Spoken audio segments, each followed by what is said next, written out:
Good morning. This is Lieutenant General Ricardo S. Sanchez, United States Army retired. I speak to you today not as a representative of the Democratic Party, but as a retired military officer who is a former commander of the multinational force Iraq. In that capacity, I saw firsthand the consequences of the administration's failure to devise a strategy for victory in Iraq that employed in a coordinated manner the political, economic, diplomatic, and military power of the United States. That failure continues today. At its base is the mistaken belief, despite years of evidence to the contrary, that victory can be achieved through the application of military power alone.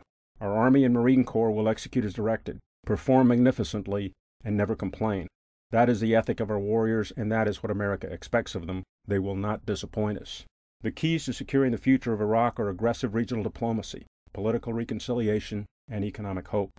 Yet, as our current commanders in Iraq have recently noted, the improvements in security produced by the courage and blood of our troops have not been matched by a willingness on the part of Iraqi leaders to make the hard choices necessary to bring peace to their country.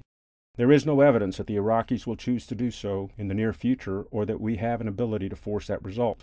America lost that ability upon the transfer of sovereignty back in June of 2004.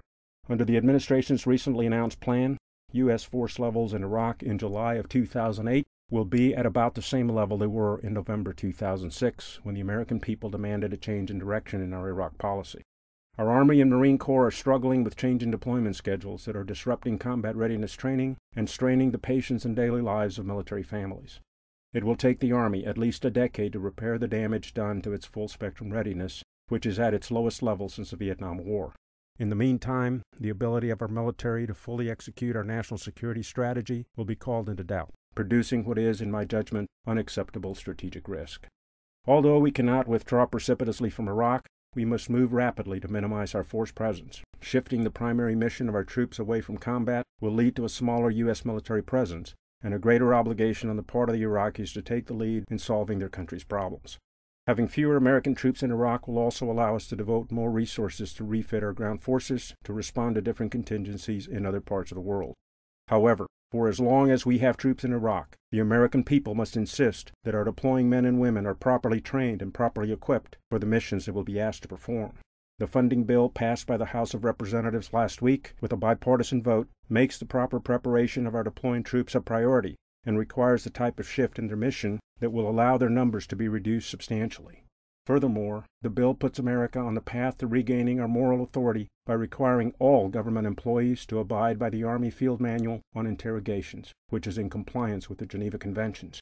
America must accept nothing less. It is well past time to adopt a new approach in Iraq that will improve chances to produce stability in the Middle East.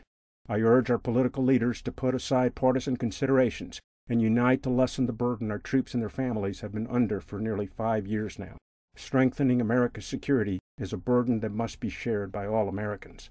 America must mobilize our diplomatic, political, and economic power to achieve the reconciliation necessary to roll back de-Baathification and to advance the political process in Iraq. Anything less is a dereliction of duty. This is retired Lieutenant General Ricardo S. Sanchez, and thank you for listening.